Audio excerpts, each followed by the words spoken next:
Maria Elena pushed her cleaning cart down the long hallway. The wheels made a soft, squeaking sound on the polished floor. It was 10 o'clock at night, and the Whitmore Academy of Music was empty and quiet. All the students had gone home hours ago. Only the security guard and Maria were in the building now. She had been working at the academy for 3 years. Every night she came to clean the classrooms, practice rooms, and concert halls. Maria was 45 years old and had thick black hair that she always kept in a tight bun. Her hands were rough from years of hard work.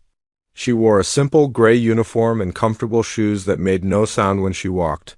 Maria liked working. At night, during the day, the academy was full of rich students and important teachers. They barely looked at her when she passed by. To them, she was just the cleaning lady. Someone who emptied trash cans and mopped floors. Someone who did not matter, but Maria did not mind being invisible. She had learned long ago that it was easier to be quiet and stay out of the way. She spoke English, but not perfectly.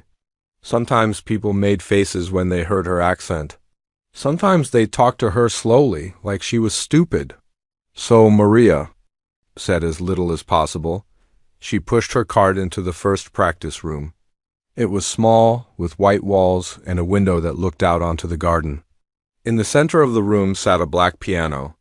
Maria had cleaned this room hundreds of times, but she always paused when she saw the piano. The piano was beautiful. Its surface was so shiny that Maria could see her reflection in it. The keys were white and black, perfectly clean and straight. Maria knew that during the day, students sat here and played music. She could sometimes hear them when she worked. In nearby rooms during her weekend shifts, Maria began to dust the piano bench. She was always very careful with the musical instruments. She used a soft cloth and moved slowly. The academy had expensive equipment, and Maria knew she could never afford to replace anything if she broke it. As she cleaned, Maria remembered things she tried not to think about. She remembered another piano, far away and long ago. She remembered small fingers moving across keys, playing songs that made people smile. She remembered a teacher who said she was special, that she had a gift, but that was a different life. That was before everything changed. Maria finished cleaning the practice room and moved to the next one. This room was bigger and had 2 pianos. On the walls were pictures of famous musicians. Maria recognized some of them. Mozart, Beethoven, Chopin. She had learned about them when she was young, in a different country, in a different time. She cleaned the pianos carefully, running her cloth over every surface. Sometimes, when she was sure no one was around, Maria would press one key very softly. The sound was beautiful, even just one note, but she never played more than that. She was too afraid someone might hear. The third practice room had a grand piano. It was much larger than the others, with a top that opened like a giant black wing. This was the most expensive instrument in the academy. Maria had heard students talk about how much it cost. More money than she would make in 10 years. Maria remembered the first time she saw this piano. She had stood in the doorway, unable to move. It looked exactly like the piano she used to play. The same shape, the same size, the same way the light reflected off its surface. For a moment, she had forgotten where she was. She had taken a step forward, her hands reaching out. Then the security guard had found her. He asked what she was doing. Maria quickly picked up her cleaning supplies and said she was just working. The guard watched her suspiciously for the rest of that night. Now, Maria was more careful. She cleaned the grand piano quickly and did not look at it too long.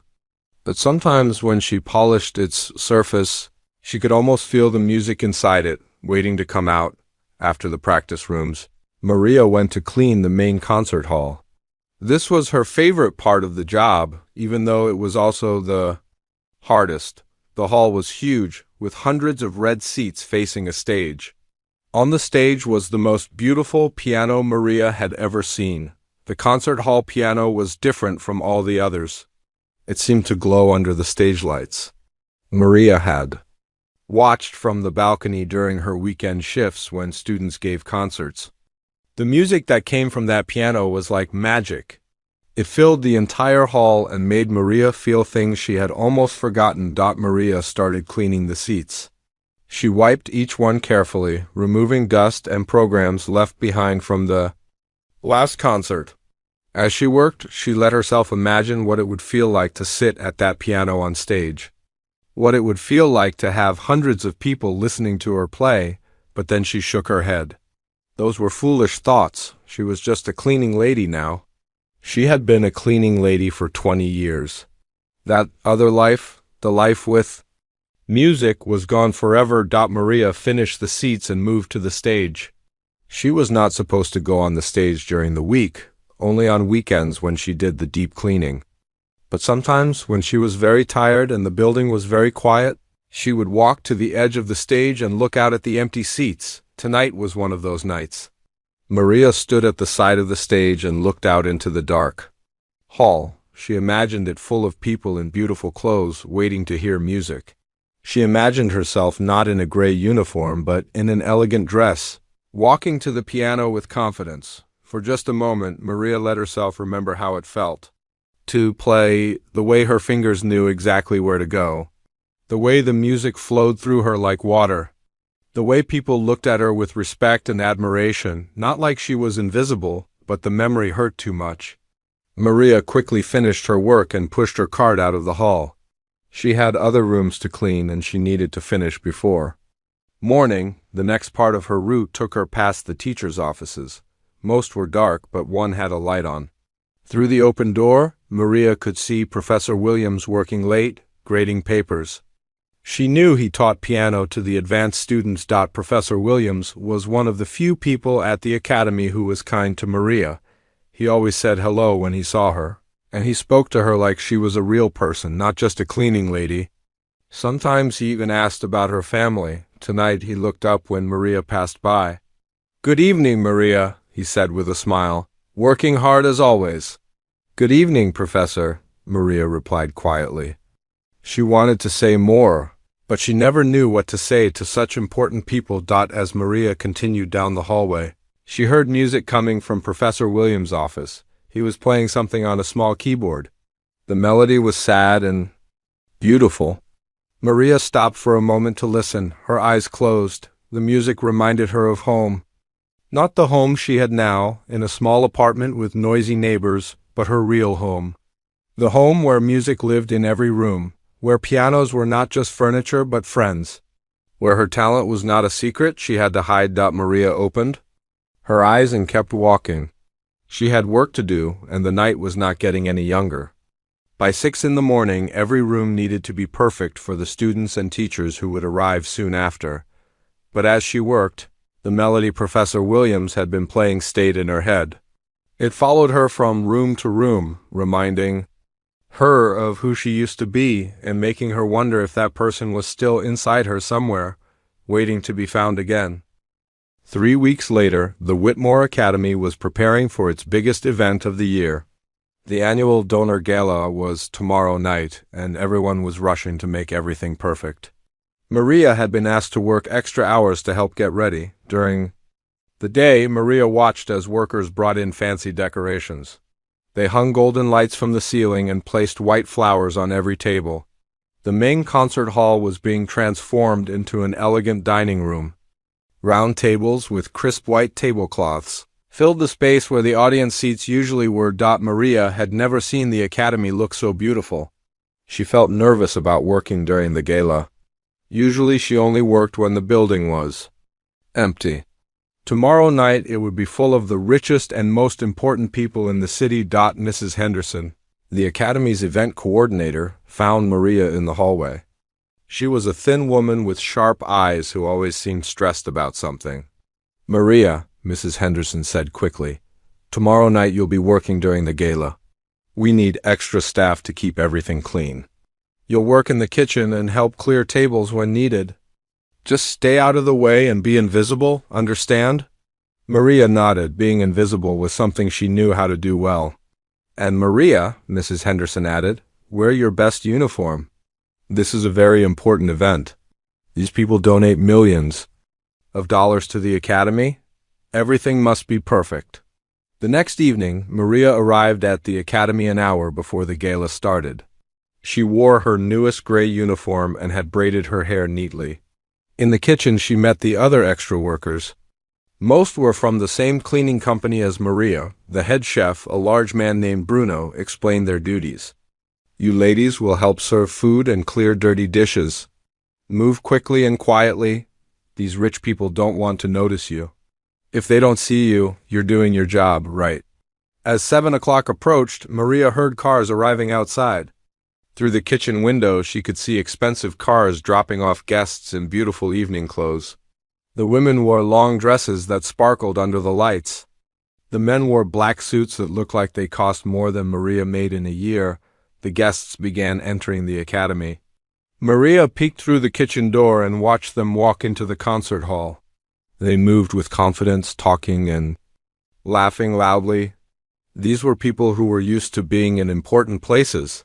People who expected everything to be perfect for them. Maria recognized some faces from newspaper photos. There was the mayor and his wife, the president of the biggest bank in the city, several people who owned large companies. And there, near the front entrance, was Margaret Whitmore III. Margaret Whitmore was the granddaughter of the Academy's founder. She was in her 60s, with silver hair styled perfectly and jewelry that caught the light when she moved. She was on the Academy's board of directors and was known for her strong opinions about everything. Maria had heard the teachers talk about Margaret Whitmore. Some said she was generous with her donations. Others said she was difficult to please and liked to criticize everyone. Tonight, Margaret wore a dark blue dress that probably cost more than Maria's car. As the evening began, Maria and the other workers started serving dinner. Maria carried plates of expensive food to the tables. The guests barely looked at her as she set down their meals. To them, she was just part of the background, like the flowers or the tablecloths. Maria listened to the conversations as she worked. The guests talked about their vacations to Europe, their new houses, and their children's achievements. They complained about politics and bragged about their businesses. None of them seemed to notice or care about the people serving them. After dinner, the main event began. Several Academy students performed on stage. A young violinist played a beautiful piece by Bach. A teenage pianist performed a difficult song by Rachmaninoff. The audience clapped politely, but Maria could tell they were not really paying attention. Many were checking their phones or talking quietly to each other. Maria stood in the back of the hall, holding a tray of empty glasses. She loved listening to the music, even though she had to stay focused on her work. The students were talented, but she could hear small mistakes in their playing, places where they rushed the tempo or missed the emotion of the music. After the performances, the Academy's director, Dr. Harrison, gave a speech about the importance of music education. He thanked the donors for their support and asked for even more money for new programs. The audience clapped, but Maria noticed that many people looked bored. Then Margaret Whitmore stood up to speak. She walked to the microphone with authority, like someone who was used to having people listen to her. "Thank you, Dr. Harrison," Margaret began, her voice carrying clearly through the hall. "I'm proud to support this academy as my family has for 3 generations. Music education is important, and we must maintain the highest standards." Margaret paused and looked around the room. Her expression grew serious. "However," she continued, "I must say that I'm concerned about the declining quality of today's musicians. When I was young, students practiced harder and cared more about excellence. Today's generation seems to lack dedication." Some people in the audience nodded in agreement. Others looked uncomfortable. Margaret's voice grew louder. "The performance we just heard was adequate, but nothing more. These students play the notes correctly, but where is the passion? Where is the soul? I sometimes think that even our cleaning staff could play with more feeling than some of these young people." Maria felt her face grow hot. Was Margaret talking about her? She tried to make herself smaller, hoping no one would notice her, but Margaret was not finished. She gestured toward the back of the hall, where Maria stood with her tray.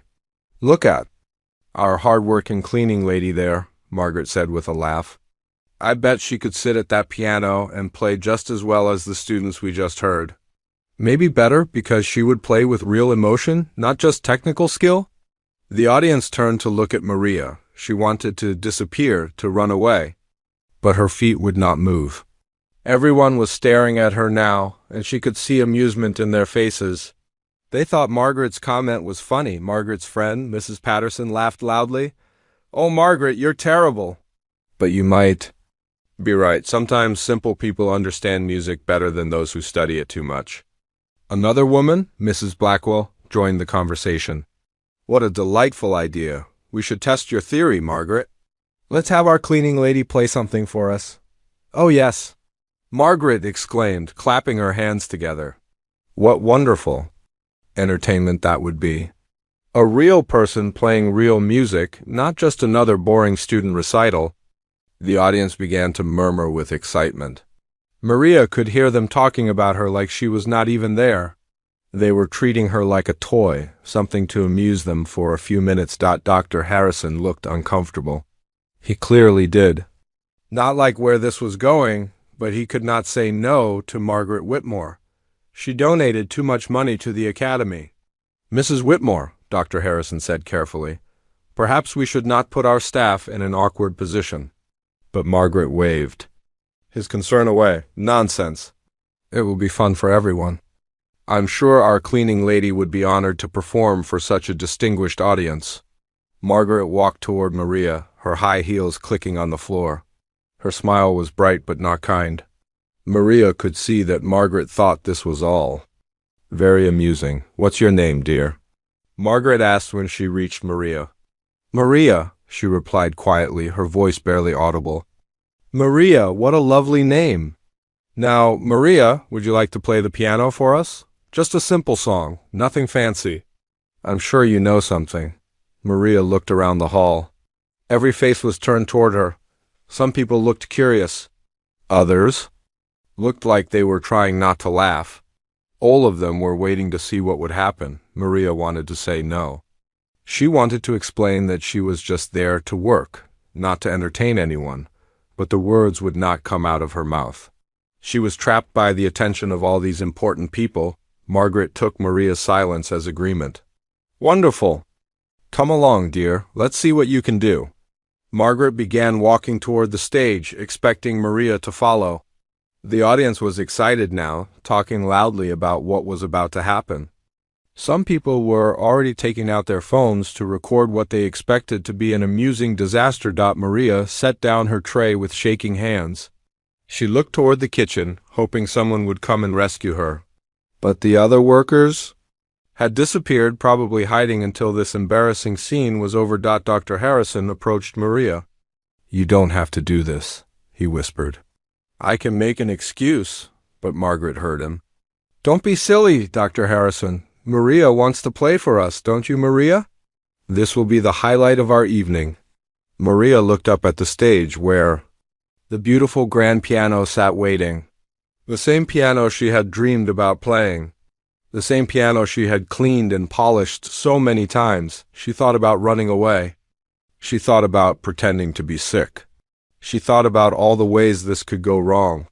But something inside her, something that had been sleeping for 20 years, began to wake up. Maybe it was time to stop being invisible. Maybe it was time to show these people that they did not know everything about the world. Maybe it was time to remember who she really was. Maria's legs felt weak as she walked toward the stage. Each step seemed to take forever. The audience watched her every move, and she could hear them whispering to each other. Some were already laughing quietly, expecting to see something amusing. When Maria reached the steps leading up to the stage, she stopped. The piano looked enormous from here. It sat in the center of the stage under bright lights like a beautiful black mountain. Maria had cleaned this piano hundreds of times, but she had never sat at it. She had never even touched its keys. Margaret Whitmore followed close behind her, still smiling her cold smile. "Go on, dear," Margaret said loudly enough for everyone to hear. "Don't be shy. We're all friends here." But Maria knew they were not friends. These people saw her as entertainment, like a trained animal in a circus. They wanted to watch her fail so they could laugh and feel superior. Maria climbed the steps slowly. Her cleaning uniform felt wrong on this elegant stage. She belonged in the back rooms, in the shadows, not here under the bright lights where everyone could see her. The piano bench looked like it was made for someone else. Someone in a beautiful dress, someone with soft hands and expensive jewelry. Not someone like Maria, with her rough fingers and tired eyes. Maria sat down carefully on the edge of the bench. The audience fell quiet, waiting to see what would happen. Margaret stood nearby, arms crossed, looking very pleased with herself. "Take your time, Maria," Margaret said in a voice that sounded sweet but was not kind. "Play anything you like. I'm sure whatever you choose will be ... interesting." Maria looked down at the piano keys. They were perfect, white and black in the pattern she had known since she was a child. For a moment she forgot about the audience. She forgot about Margaret's cruel smile. She forgot about everything except the memory of other keys, long ago. And far away, she remembered being 7 years old, reaching up to touch the keys of her grandmother's old piano. She remembered her first teacher, Mr. Petrov, who had been so patient with her small hands. She remembered the feeling of discovering that she could make beautiful sounds come from this instrument, but that was a different person. That was a little girl who had dreams and talent and hope. That person was gone. Maria placed her hands on the keys but did not press them. Her hands were shaking. She could feel the audience growing impatient behind her. Someone coughed. Someone else whispered something that made other people giggle. "We're waiting, dear," Margaret said, her voice sharper now. "Surely you know one." "Little song?" Maria tried to think of something simple to play. "Maybe a children's song that everyone would recognize? Something short that would end this embarrassment quickly." But her mind was blank. The pressure of all those eyes watching her had made her forget everything she had ever known about music. She pressed one key gently. The note rang out clear and pure in the silent hall. It was a beautiful sound, but it seemed to mock her. One note was all she could manage. Some people in the audience started to murmur. Maria heard someone say, "This is taking too long." Another person said, "Maybe this wasn't such a good idea." But Margaret was not ready to give up. "Come now, Maria, one note isn't a song. Surely you can do better than that." Maria felt trapped. She could not get up and leave now. That would be even more humiliating. But she also could not seem to make her hands work properly. 20 years of hiding her musical ability had made her forget how to access it. She closed her eyes and tried to remember a simple piece, something from her childhood lessons. Slowly, a melody came back to her. It was a piece by Chopin that Mr. Petrov had taught her when she was 12. Not too difficult, but beautiful, but as soon as she thought about playing Chopin, Maria realized her mistake. That was not simple music. That was not what these people expected from a cleaning lady. They wanted her to play Twinkle, Twinkle, Little Star, or some other elementary song. If she played Chopin well, they would know that she was not what she seemed. If she played it badly, they would laugh at her for trying something beyond her ability. Either way, she would lose. Maria opened her eyes and looked out at the audience. Margaret was still standing there with her arms crossed, waiting. The other guests were getting restless. Some were checking their phones. Others were talking quietly among themselves, already bored with the show. Then Maria saw Dr. Harrison in the front row. Unlike the others, he was not smiling or looking amused. He looked worried and sorry. When their eyes met, he nodded slightly, as if to encourage her. Professor Williams was there too, the kind teacher who always said hello to her in the hallways. He was not laughing either. He looked curious, like he was really listening. Maria realized that not everyone in the audience was cruel like Margaret. Some were just following along with what was happening. Maybe, if she could show them something real, something true, they would see her differently. She thought about all the nights she had spent cleaning this academy. All the times she had listened to students practice and heard their mistakes. All the times she had stood in the doorway of practice rooms, remembering what it felt like to make music. She thought about the piano in her childhood home, and how her father had saved for 2 years to buy it for her. She thought about her mother, who had been so proud when Maria won her first competition. She thought about all the dreams that had died when her world fell apart, but maybe those dreams were not completely dead. Maybe they were just sleeping, waiting for the right moment to wake up. Maria adjusted her position on the bench. She straightened her back and placed her hands properly on the keys. She could feel the audience's attention focus on her again. The whispering stopped. She decided to start with something simple after all. Not a children's song, but a gentle piece by Bach that she had loved as a student. It was elegant but not too complex. Beautiful but not showing off. Maria took a deep breath and began to play. The first notes were hesitant and soft. Her fingers felt stiff after so many years away from the piano. But as she continued, muscle memory began to take over. Her hands remembered where to go. Her fingers found their old flexibility. The melody was sweet and peaceful. It filled the concert hall with gentle music that made people stop talking and really listen. Maria felt some of her nervousness fade away as she concentrated on the notes, but even as she played, she could feel Margaret's disapproval. This was not what Margaret had wanted. Margaret had wanted Maria to embarrass herself, to prove that cleaning ladies should stick to cleaning. Instead, Maria was playing actual music, and playing it well. As the Bach piece continued, Maria felt her confidence growing. Her hands were remembering how to move across the keys. Her ears were remembering how to hear the music, not just the individual notes. She was remembering what it felt like to be a musician. The audience was completely quiet now. Even the people who had been checking their phones were paying attention.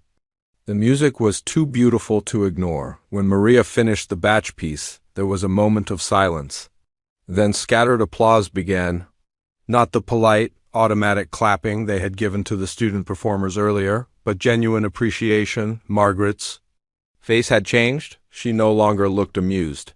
She looked surprised and a little angry, like Maria had broken the rules of their game. "Well," Margaret said, her voice tight, "that was adequate. You clearly have had some musical training." But Maria was not listening to Margaret anymore. Playing the piano again had awakened something inside her that had been sleeping for too long. She could feel the music flowing through her, demanding to be heard. Without thinking, Maria began to play again. This time she chose the Chopin piece she had remembered earlier, the Ballade No. 1 in G minor. It was a piece full of passion and pain. A piece that told a story of struggle and triumph. As her fingers found the familiar patterns, Maria forgot about the audience. She forgot about Margaret's cruel game.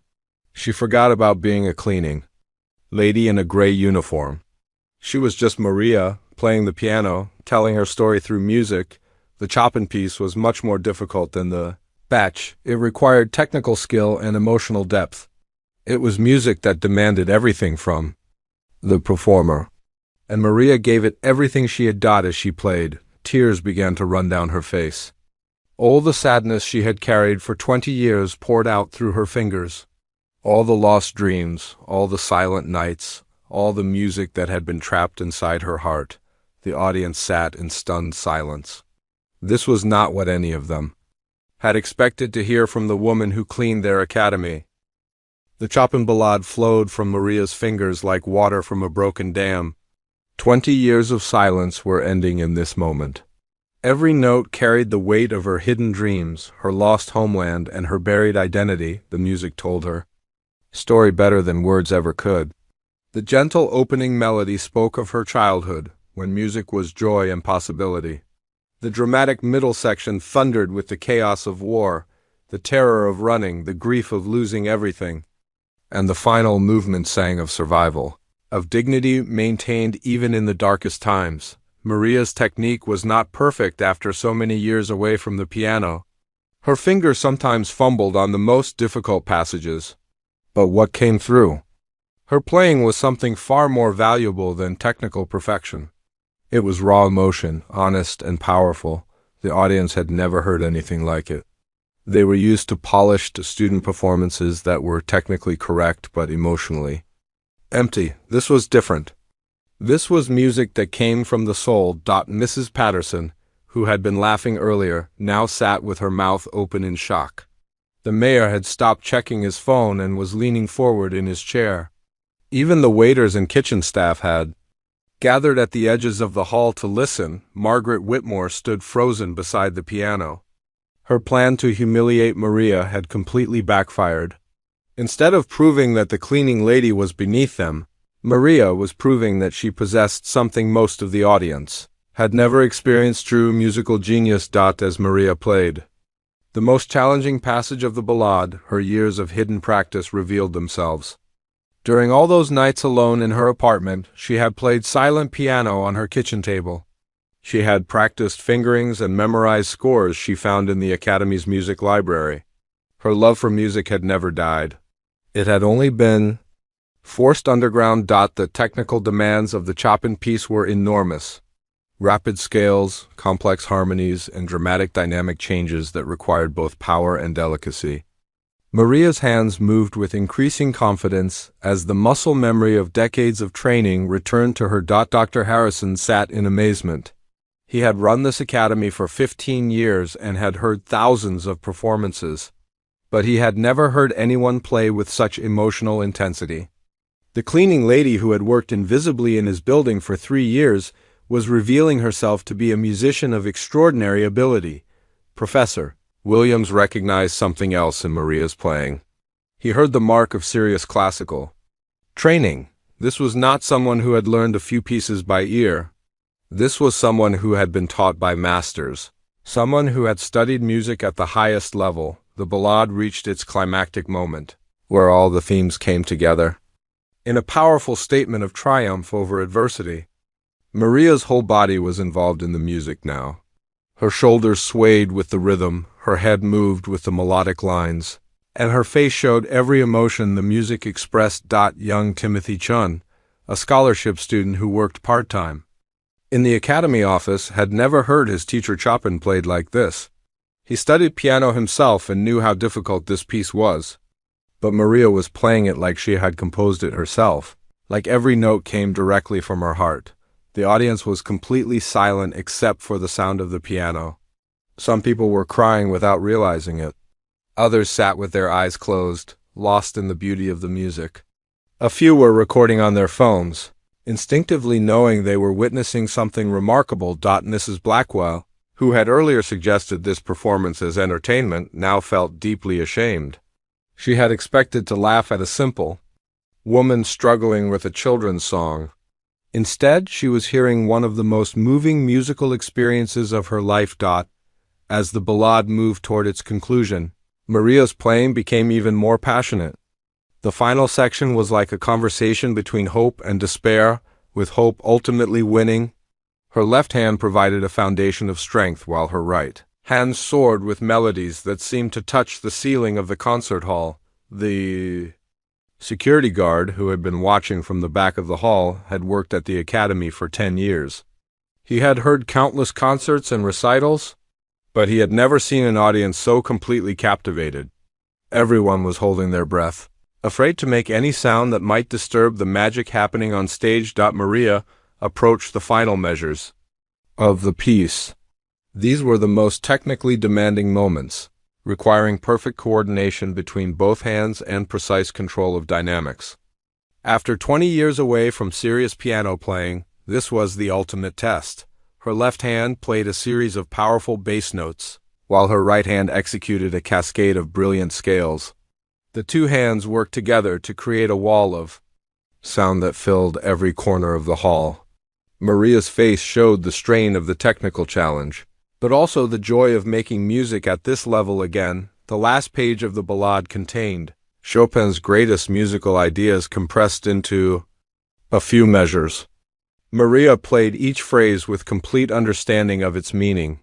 She had lived long enough and suffered enough to truly comprehend what the composer was trying to express. Mrs. Henderson, the event coordinator who had told Maria to stay invisible, watched from the kitchen doorway in complete shock.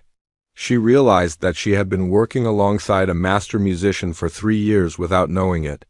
How many other people did she encounter every day without really seeing them? As Maria played the final crescendo, building to the piece's ultimate climax, the energy in the hall was electric. Everyone could feel that something extraordinary was happening. This was not just a piano recital. It was a revelation of human dignity and artistic truth. The young student violinist who had performed earlier in the evening watched Maria with new understanding. She had played her piece correctly, hitting all the right notes at the right times. But Maria was showing her what it really meant to communicate through music. Margaret Whitmore's face had gone through many changes during the performance. Surprise? Anger, confusion, and now something that might have been recognition. She was beginning to understand that her assumptions about people and their worth were deeply flawed. The ballade's final moments required Maria to bring together all the technical and emotional elements she had been building throughout the piece. Her hands moved with certainty across the keys, her foot used the pedals to create exactly the right resonance, and her whole being was focused on communicating the music's deepest truths. Professor Williams recognized that he was witnessing something that happened perhaps once in a decade in the classical music world. A performance so honest and powerful that it reminded everyone present why music mattered. This was why people devoted their lives to this art form. The last chord of the Chopin Ballade rang out through the hall and slowly faded into silence. Maria's hands remained on the keys for a moment, as if she could not believe what had just happened. She had played one of the most difficult pieces in the piano repertoire, and she had played it magnificently. The silence that followed seemed to last forever. No one moved, no one breathed. The audience was still processing what they had just experienced. They had come expecting a polite fundraising dinner with mediocre entertainment. Instead, they had witnessed a musical performance that would change how they thought about art, about people, and about the hidden talents that exist all around them. Then, slowly, the applause began. The applause started with just one person. Professor Williams began clapping slowly, his hands coming together with deliberate respect. The sound echoed in the silent hall like the first drops of rain before a storm. Then Dr. Harrison joined in, rising from his seat as he clapped. His face showed amazement and something else, regret that he had not known about. Maria's talent for the 3 years she had worked at his academy. Within seconds, the entire audience was on their feet. The applause grew louder and more enthusiastic, as people realized they had witnessed something extraordinary. This was not the polite clapping they usually gave to student performances. This was genuine, thunderous appreciation. Maria sat frozen at the piano bench, her hands still resting on the keys. She could not believe what was happening. For 20 years, no one had applauded her music. For 20 years, she had been invisible. Now hundreds of people were standing and clapping for her. Mrs. Patterson, who had suggested this performance as a joke, was crying openly. The music had touched something deep inside her that she had forgotten existed. She realized how cruel she had been, how wrong her assumptions were about people she considered beneath her. The mayor's wife leaned over to her husband and whispered, "That was the most beautiful thing I've ever heard." The mayor nodded, still clapping. He was thinking about all the times he had walked past janitors and cleaning staff in government buildings without really seeing them as people. Timothy Chun, the student who had been taking pictures for the Academy's social media, had recorded the entire performance on his phone. He knew immediately that this video would go viral. The world needed to see what had just happened in this concert hall. Margaret Whitmore stood closest to Maria, but she was not clapping. Her face was red with embarrassment and anger. Her plan to humiliate the cleaning lady had completely failed. Instead, she had been made to look foolish in front of all her wealthy friends. But even Margaret could not deny what she had just heard. The music had been extraordinary. Better than most professional concerts she had attended. Better than anything the Academy students could produce.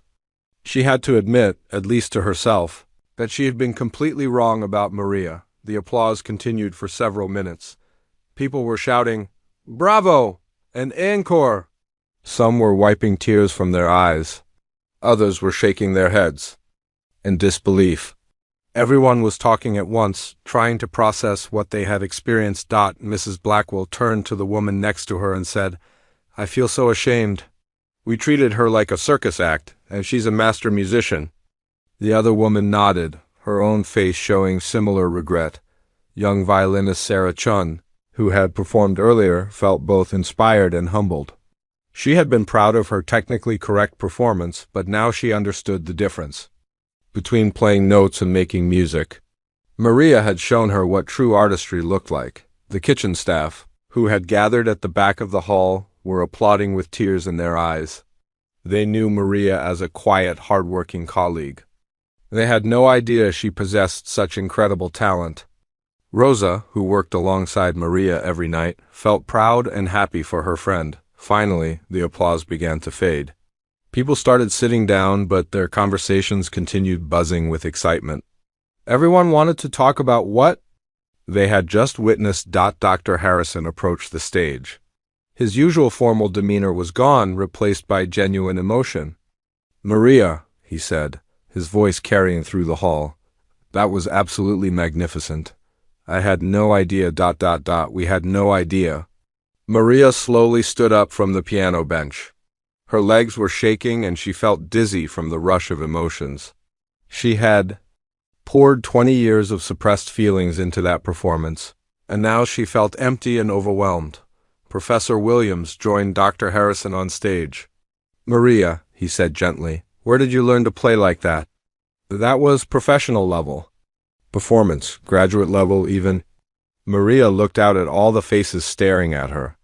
These same people who had barely noticed her for 3 years were now hanging on her every word. She felt scared and confused by the sudden attention. I learned long time ago," Maria said quietly, her accent thicker because of her nervousness. "In my country, before ... She could not finish the sentence. The memories were too painful, and there were too many people watching her. Margaret Whitmore finally found her voice. She was trying to save face after her public humiliation. "Well," she said loudly, "this has certainly been ... expected. Perhaps we should return to our evening's program now." But no one was listening to Margaret anymore. The audience was focused entirely on Maria. They wanted to know more about this remarkable woman who had been working invisibly among them. A man in the front row stood up. He was James Mitchell, the music critic for the city's largest newspaper. He attended hundreds of concerts every year and had heard the world's greatest pianists perform. "Excuse me," James called out, "but I must say something. I've been reviewing classical music for 25 years, and what we just heard was extraordinary. This was not amateur playing. This was world-class artistry." His words carried weight with the audience. If James Mitchell said the performance was exceptional, it truly was. People began talking even more excitedly among themselves. Dr. Harrison realized he needed to take control of the situation. "Perhaps," he said, "we could give Maria some space to recover. This has been an emotional evening for everyone." But Maria surprised everyone by speaking up. Her voice was still quiet, but it was stronger now. "I want to say something," she said. The hall fell silent again. Everyone was eager to hear from the woman who had just amazed them all. "For 20 years, Maria began, I clean your building. I see you every day, but you not see me. You think I'm just ... just nobody, just the cleaning lady." Her English was simple, but her meaning was clear. Several people in the audience looked uncomfortable, recognizing themselves in her words. "But I was musician before I was cleaning lady," Maria continued. "I had dreams, I had talent, I had life full of music. Then everything changed. I lose everything, but I never lose the music inside me." Mrs. Henderson felt ashamed as she remembered telling Maria to stay invisible just that morning. How many times had she walked past Maria without even saying hello? "Tonight you make me play for your entertainment," Maria said, looking directly at Margaret Whitmore. "You think it would be funny to watch simple woman embarrass herself? But music is not joke. Music is my soul." The audience was completely silent. Maria's simple words were more powerful than any formal speech. "I do not play for your amusement," Maria concluded. "I play because music is who I am." It always was, even when I could not show you. When Maria finished speaking, the applause began again, but this time it was different. It was not just appreciation for her musical skill. It was recognition of her dignity, her strength, and her courage. Young Timothy Chun was already posting clips of the performance on social media. Within minutes, people were sharing the videos and commenting on the amazing story. #CleaningLadyPianist began trending on multiple platforms. Professor Williams approached Maria again. Would you be willing to talk privately with Dr. Harrison and myself? We would very much like to learn more about your musical background. Maria nodded, still overwhelmed by everything that had happened. She looked out at the audience one more time. These people who had ignored her for years were now looking at her with respect and admiration. Margaret Whitmore gathered her purse and prepared to leave early. She could not stand being part of a story where she was clearly the villain. As she walked toward the exit, several people stopped her to express their displeasure with how she had treated Maria, the evening that was supposed to end with polite donations and forgotten performances had become something completely different. It had become a lesson about human dignity, hidden talents, and the danger of judging people by their appearances. As the crowd slowly began to disperse, many people approached Maria to thank her personally. Some apologized for not recognizing her worth earlier. Others simply wanted to shake the hand of someone who had given them such a beautiful gift. Maria Elena, the invisible cleaning lady, was invisible no more. 3 days after the gala, Maria sat in Dr. Harrison's office with Professor Williams and a translator named Elena Vasquez. Maria had been too nervous to tell her full story in English, so Dr. Harrison had arranged for someone who spoke her native language to help. The office felt strange to Maria. She had cleaned it many times, dusting the bookshelves and emptying the trash. But she had never sat in one of the comfortable chairs across from Dr. Harrison's desk. She had never been invited to speak as an equal. Dr. Harrison poured tea for everyone and sat down with a notepad. Maria, he said gently, we would very much like to hear your story, only if you're comfortable sharing it. Maria looked at Elena, the translator, who smiled encouragingly. Take your time, Elena said in Maria's language. These people want to understand and help, not judge. Maria took a deep breath and began to speak. Elena translated her words carefully, making sure nothing was lost in translation. I was born in a small country in Eastern Europe, Maria began. My father was a music teacher at the local school. My mother worked at the library. We were not rich, but we had enough. She paused, remembering her childhood home. When I was 5 years old, my grandmother gave me her old piano. It was not beautiful like the pianos here, but it had a good sound. My father started teaching me to play. Professor Williams leaned forward with interest. How quickly did you learn? Very fast, Maria replied through Elena. My father said I had natural talent. By the time I was 8, I was playing pieces that most teenagers could not play. Maria's voice grew stronger as she remembered those early years. When I was 10, my father took me to the capital city to audition for the National Conservatory. It was a big honor. Only the best young musicians were accepted. Dr. Harrison was taking notes. And were you accepted? Yes, Maria said with a small smile. I was the youngest student they had ever admitted. I moved to the capital to study. My teacher there was Professor Dmitry Petrov. He was very famous in our country. Professor Williams recognized the name. Petrov, I know of him. He studied with some of the great Russian masters. You were incredibly fortunate to work with him. Maria nodded. Professor Petrov said I could become a concert pianist. He arranged for me to study with guest teachers from Moscow and Vienna. I practiced 8 hours every day. I loved it so much that it never felt like work. She was quiet for a moment, lost in memories of those intense but happy years. When I was 16, I won the National Young Artist Competition. The prize was a scholarship to study in Paris for 1 year. I was going to work with some of the greatest piano teachers in Europe. Dr. Harrison could see where the story was heading, and his expression grew sad. But something happened to change that.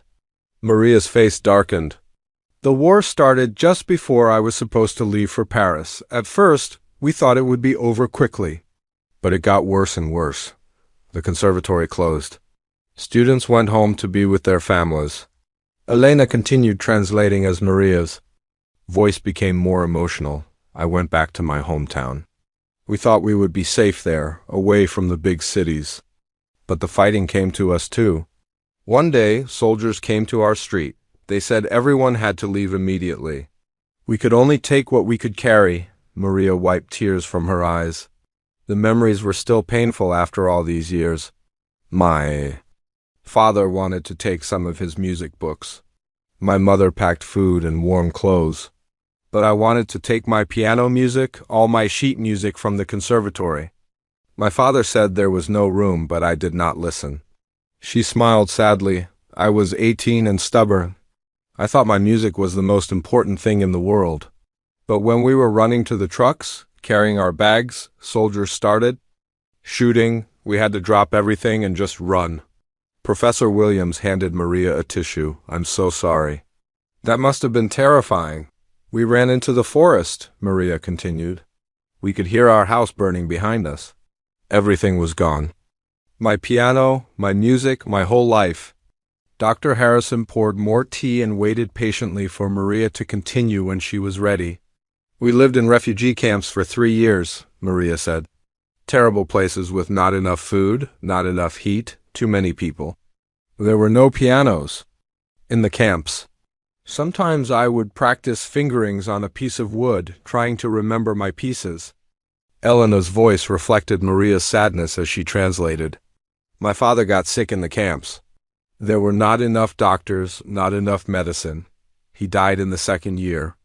Before he died, he made me promise to keep playing piano if I ever could. Again, he said my talent was a gift that should not be wasted. The room was very quiet. Dr. Harrison and Professor Williams were both moved by Maria's story. After my father died, I stopped practicing, even on the piece of wood. The music hurt too much. It reminded me of everything I had lost. Maria paused to drink some tea and compose herself. When I was 21, we finally got permission to come to America. My mother and I came together. We spoke no English. We had no money. We had no friends here. How did you survive? Dr. Harrison asked. Gently, we took any work we could find. I cleaned offices at night. My mother worked in a factory during the day. We lived in a tiny apartment with 4 other families. Every day was just about having enough money for food. Maria's voice became stronger again. After 2 years, my mother also got sick. The doctors here were good, but the cancer was too strong. Before she died, she reminded me of my promise to my father. Professor Williams could see the pain in Maria's eyes as she talked about losing both parents. After my mother died, I was alone. I thought about trying to play piano again, but I had no money for lessons or even to rent a piano. I had been away from music for almost 7 years. I thought maybe it was too late. But you did eventually return to music, Dr. Harrison observed. Maria nodded. I got a job cleaning at a music school across town. It was smaller than this academy, but they had practice rooms with pianos. Sometimes when I worked late and everyone was gone, I would sit at a piano and try to remember pieces I used to know. She smiled for the first time since starting her story. It was like meeting an old friend again. My fingers were stiff and I had forgotten many things, but slowly the music came back to me. Elena continued translating as Maria's expression brightened. I started borrowing music books from the school's library. I would photocopy pieces and practice them silently on my kitchen table at home. On weekends, when the school was empty, I would practice on the real pianos.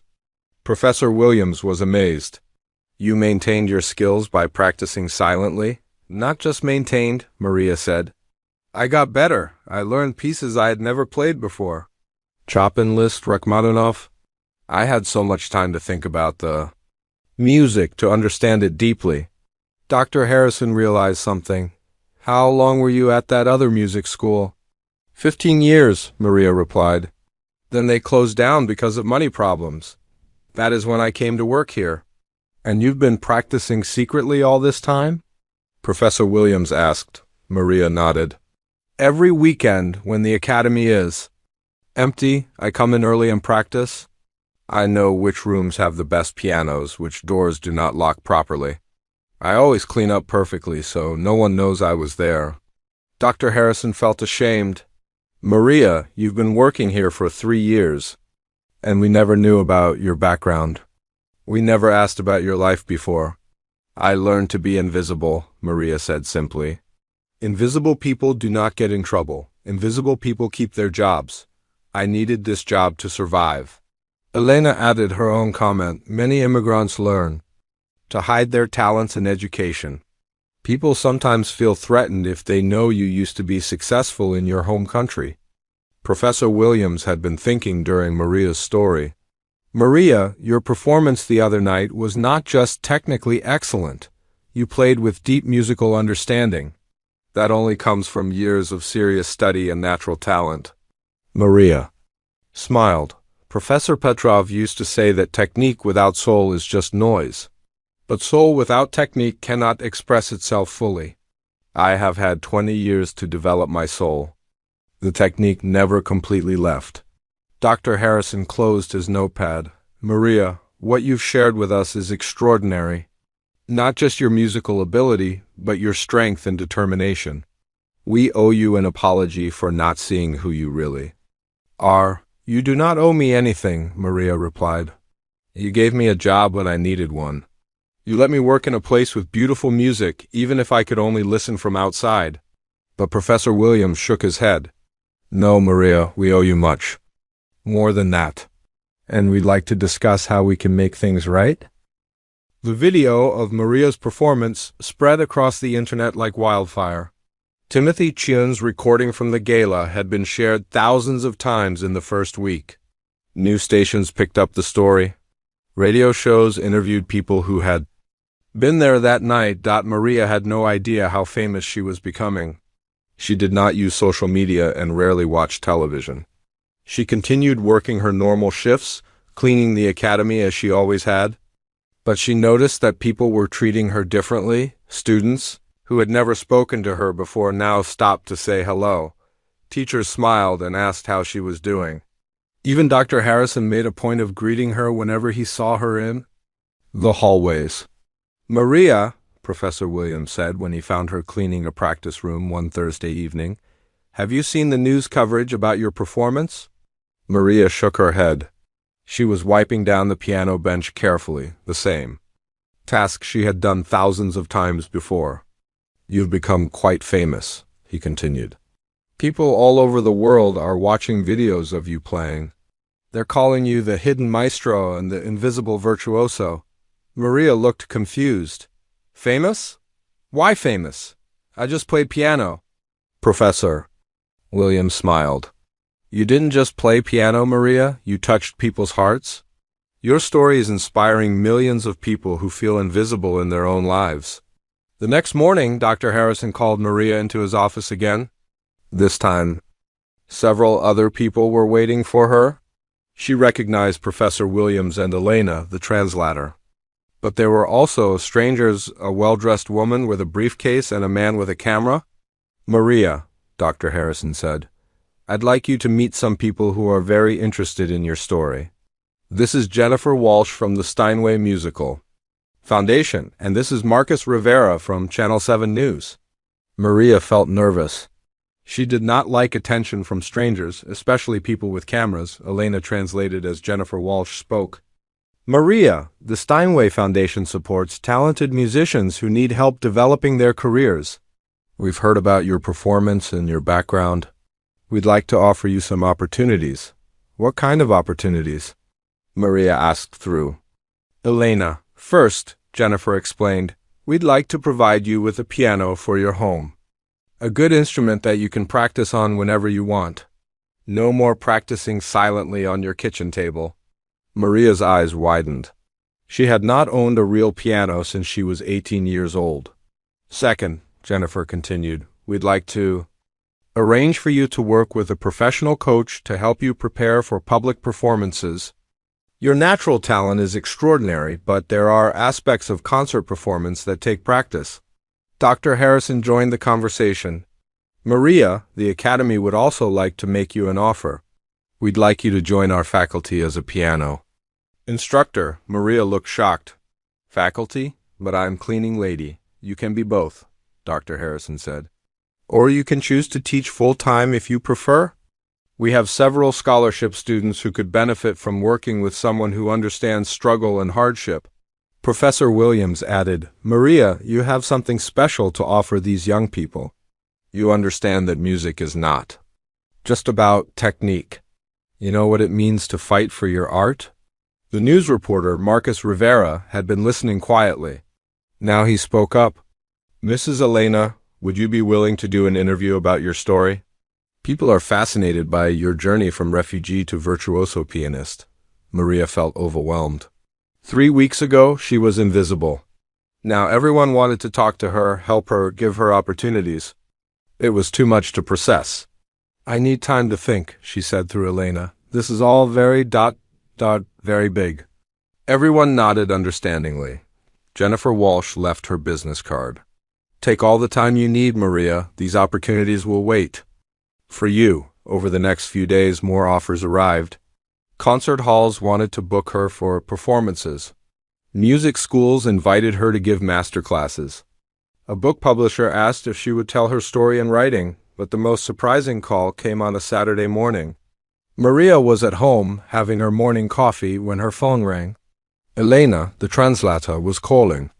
Maria, Elena said excitedly, you're not going to believe this. I just got a call from someone very special who wants to meet you. Who? Maria asked. Margaret Whitmore, Elena replied. She wants to apologize to you personally and discuss something important. Maria was quiet.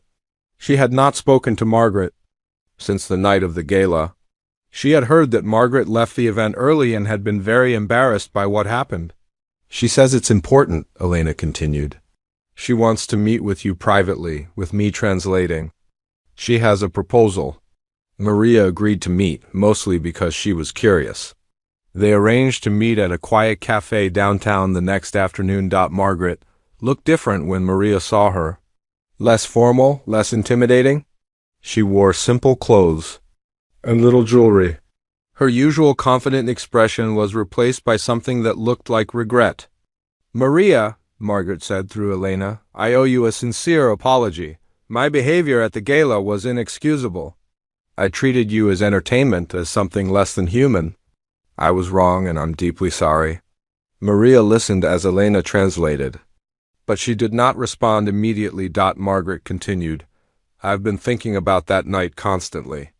I realize that I've spent my whole life making assumptions about people based on their jobs, their clothes, their accents. You've shown me how ignorant and cruel those assumptions can be. Why did you want to meet? Maria asked finally. Margaret took a deep breath. I want to make amends. Not just with words, but with actions. I've been talking to my lawyers and financial advisors about setting up a foundation. Elena translated as Margaret explained her idea. I want to create the Elena Foundation for Hidden Talents, Margaret said. It would provide scholarships and support for immigrants and refugees who have professional skills or artistic abilities that aren't being recognized in their current jobs. Maria was surprised. You want to name it after me? Your story has changed how I see the world, Margaret replied. I want to help other people like you, people whose talents are invisible because of circumstances beyond their control. Margaret pulled out a folder of documents. I'm prepared to donate $5 million to start this foundation. It would help people get the training, instruments, or certifications they need to use their abilities again. Maria sat in silence for several minutes, thinking about Margaret's proposal. Elena waited patiently, understanding that this was a big decision. Why should I trust you? Maria asked finally. 3 weeks ago, you wanted to humiliate me. Margaret nodded. You have every right not to trust me. All I can say is that your music changed something inside me. It made me realize that I've been living my life in a very small, prejudiced way. She leaned forward. Maria, I can't undo what I did to you that night. but maybe I can help prevent it from happening to other people. Maybe I can use my wealth and influence to lift people up instead of putting them down. Maria looked at the legal documents Margaret had brought. She could not read them, but Elena explained that they outlined a serious commitment to helping immigrant artists and professionals. I will think about it, Maria said finally. Meanwhile, the Academy was making changes of its own. Dr. Harrison had been deeply affected by learning about Maria's hidden talent and tragic story. He announced new policies to better support and recognize all Academy employees. Professor Williams worked with Maria to develop a teaching schedule that would allow her to work with scholarship students. These were young people from poor families who had talent but limited resources, much like Maria had been in her youth. The first student Maria taught was a 15-year-old girl named Aina, whose family had immigrated from Central America. Aina's parents worked multiple jobs and could not afford private piano lessons. But Aina had shown remarkable musical ability in her school's music program. She reminds me of myself at that age, Maria told Professor Williams after Aina's first lesson. So much passion, so much potential, but no one to guide her properly. Maria discovered that she loved teaching. Working with young immigrants who faced similar challenges to her own gave her a sense of purpose she had not felt in 20 years. Word spread quickly through the immigrant community about Maria's story and her new teaching position. Parents began bringing their musically gifted children to audition for spots in Maria's classes. Within 2 months, Maria had 15 students. The Academy created a special program called the New Americans Music Initiative to support immigrant and refugee students. The media attention continued, but Maria learned to handle it better. She gave a few carefully selected interviews, always emphasizing the importance of seeing people's full humanity rather than just their current circumstances. Jennifer Walsh from the Steinway Foundation kept her promise. A beautiful grand piano was delivered to Maria's small apartment. For the first time in 27 years, Maria had her own instrument to practice on whenever she wanted. The night the piano arrived, Maria sat down and played for hours. She played the pieces she had memorized as a teenager. She played the music she had learned secretly over the years. And she played new pieces, expressing the joy and hope she felt about her changing life. Her neighbors, who had known her only as the quiet cleaning lady who worked nights. 6 months after the gala that changed everything, Maria stood in the wings of Carnegie Hall in New York City. She wore an elegant black evening gown that had been specially tailored for her. Her hair was styled professionally, and she wore the pearl earrings that had belonged to her grandmother, the only jewelry she had managed to save from her old life. This was her comeback concert, her return to the world of professional music after 27 years. The proceeds from tonight's performance would benefit the Elena Foundation for Hidden Talents, which Margaret Whitmore had officially established with Maria's blessing. Elena Vasquez, who had become Maria's close friend and manager, stood beside her. "How are you feeling?" Elena asked in their native language. Maria took a deep breath. "Nervous," she admitted, "but also ready. I've been ready for 27 years." Through a gap in the curtains, Maria could see the famous concert hall, filling with people. Carnegie Hall seated almost 3,000 people, and tonight it was completely sold out. The audience included music critics, professional musicians, and regular people who had been moved by Maria's story. In the front row sat Dr. Harrison and Professor Williams, who had become like family to Maria. Next to them was Margaret Whitmore, who looked proud and nervous at the same time. Over the past months, Margaret had become one of Maria's strongest supporters, working tirelessly to promote the foundation and help other hidden talents. Also in the front row were Maria's students from the Academy. Aina, the 15-year-old, who had been Maria's first student, was now playing piano at a near-professional level. Several other young immigrants sat nearby, all of them inspired by their teacher's journey. The program for tonight's concert was carefully chosen. Maria would play the same Chopin ballade No, one that had shocked the audience at the Academy Gala. But she would also perform pieces by composers from her homeland, introducing the audience to beautiful music they had probably never heard before. Timothy Chun, who had started all of this by recording Maria's first performance, was now working as a social media manager for the Elena Foundation.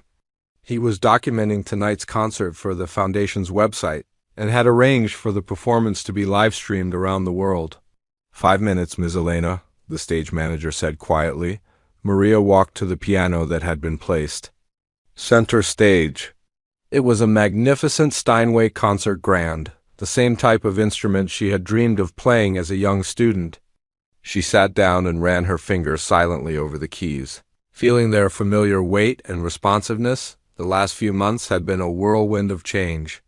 Maria had officially retired from her cleaning job, though she insisted on finishing out her shifts properly and training her replacement.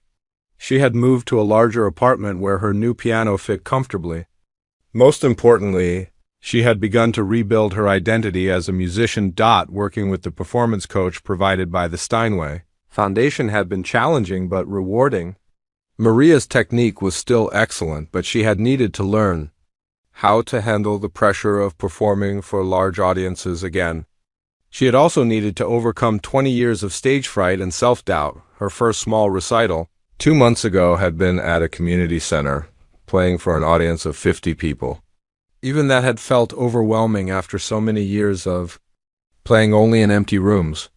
But gradually, with each performance, her confidence had grown. The warm-up concerts had been successful, but tonight was different. Tonight was Carnegie Hall, one of the most prestigious concert venues in the world. Tonight, the entire classical music world was watching to see if the hidden maestro could live up to the extraordinary expectations created by her viral performance. Ladies and gentlemen, came the announcement over the hall's sound system, please welcome Maria Elena. Maria walked onto the stage to thunderous applause. The audience was already on their feet before she had played a single note. She bowed gracefully, the way Professor Petrov had taught her when she was 16 years old. As she sat at the piano bench, Maria looked out at the sea of faces. For a moment, she felt overwhelmed by the magnitude of the moment. Then she remembered her father's words from long ago. Music is not about the audience. Maria, music is about the truth you have to tell. She began with a piece by Enrique Granados, a Spanish composer whose music reminded her of her homeland's folk songs. The melody was warm and nostalgic, telling the story of her childhood and the musical foundation her parents had given her. The audience settled into respectful silence as Maria's playing filled the vast hall. Her technique was flawless, but more importantly, her emotional connection to the music was evident in every phrase. This was not just a piano recital. It was a conversation between Maria and 3,000 listeners. Next, she played a piece by Franz Liszt that demonstrated her technical virtuosity. Her fingers flew across the keys with precision and power, showing that 20 years away from professional performance had not diminished her abilities. If anything, the struggles and experiences of those years had deepened her understanding of the music. During the intermission, Elena checked on Maria backstage. How does it feel? Elena asked. Like coming home, Maria replied simply. I had forgotten how much I missed this connection with the audience. The second half of the concert began with the piece everyone was waiting for, the Chopin Ballade. No, one that had started Maria's journey back to music. But tonight's performance was even more powerful than the one at the Academy Gala. Maria had spent months studying this piece again, not just technically, but emotionally. She understood now that her performance at the gala had been raw and unpolished, driven by years of suppressed emotion. Tonight's performance was refined while maintaining all of that emotional power. As she played the ballade's opening measures, Maria thought about all the people who had helped her reach this moment. Professor Petrov, who had believed in her talent when she was young. Her parents, who had sacrificed so much for her musical education. The refugee camp friends who had encouraged her to keep hope alive. She thought about Dr. Harrison and Professor Williams, who had seen past her cleaning uniform to recognize her worth. She thought about Elena, who had become the sister she never had. She even thought about Margaret Whitmore, who had unknowingly started this whole journey with her cruel challenge. Most of all, she thought about her students at the academy, young, People like Aina who reminded Maria why music mattered. These students were learning not just how to play piano, but how to express their own stories through music. The Chopin Ballade built to its powerful climax, and Maria felt 27 years of silence and suppression pouring out through her fingers. Every note carried the weight of her journey, the loss, the struggle, the hope, and finally the triumph. When the last chord faded away, the hall was silent for several long seconds. Then the audience exploded in the longest standing ovation of Maria's life. People were crying, cheering, and calling for encores. Maria played 3 encore pieces, each one telling a different part of her story. The last was a simple folk song from her homeland that her grandmother had sung to her as a child. She played it softly, intimately, as if she were performing for family in her living room. After the concert, there was a reception where Maria met many of the people who had come to hear her play. Music critics told her it was one of the most moving performances they had ever witnessed. Young musicians asked for advice about pursuing their dreams despite obstacles, but the moment that meant the most to Maria came when Aina, her first student, approached her with tears in her eyes. "Maestra," Aina said, using the Spanish word for teacher, "thank you for showing me that it's possible, that someone like me can make beautiful music and have people listen." Maria hugged the young girl tightly. "Remember," she said, "talent is a gift, but what you do with that gift is your choice. Never let anyone convince you that you are invisible." Later that evening, Maria returned to her apartment with Elena. They sat together drinking tea and looking at the beautiful piano that had become the centerpiece of Maria's new life. "So what happens next?" Elena asked. Maria smiled and walked to the piano. She sat down and began playing softly, a gentle melody that she was composing herself. "Next, I keep making music. I keep teaching my students. I keep showing the world that everyone has value, even if they cannot see it yet." The Elena Foundation had already helped 12 immigrants and refugees return to their professional careers. A doctor from Syria was studying to pass his medical boards. An engineer from Somalia was getting certified to work in American construction. A violinist from Venezuela was preparing for orchestra auditions. Each person who received help from the foundation carried a small card with Maria's words printed on it. "You are not invisible. Your talents matter. Your story deserves to be heard." Margaret Whitmore had become the foundation's most dedicated volunteer, working personally with each recipient to help them navigate the complex process of rebuilding their careers. She often said that Maria had taught her more about human dignity in one evening than she had learned in 60 years of privileged living. The Academy had expanded its New Americans Music Initiative, and Maria now taught 25 students from 15 different countries. Her classes were among the most popular at the school.